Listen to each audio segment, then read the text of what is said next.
В рамках соглашения о сотрудничестве между ОАО «РЖД», правительством региона и правительством Чеченской Республики создана рабочая группа для проведения совместного обследования железнодорожных участков Назрань-Слепцовская-Грозный. Об этом рассказал глава региона. Цитата.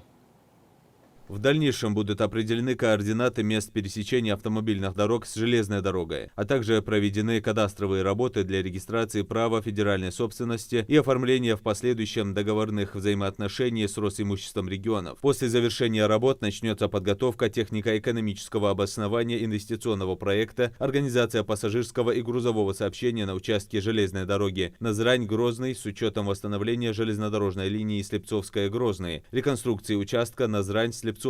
Все эти работы, по результатам которых будет принято решение о восстановлении и реконструкции железной дороги Назрань-Слепцовская-Грозный, завершатся к концу 2024 года. Проект имеет стратегическое значение для обеих республик. Это не только упрощение логистики, но также туристическая привлекательность и, самое главное, дальнейшее экономическое развитие Ингушетии и Чечни. Наша совместная работа в этом направлении станет важным шагом к укреплению связи между двумя регионами и создаст основу для дальнейшего сотрудничества в различных сферах, включая экономику, культуру и туризм.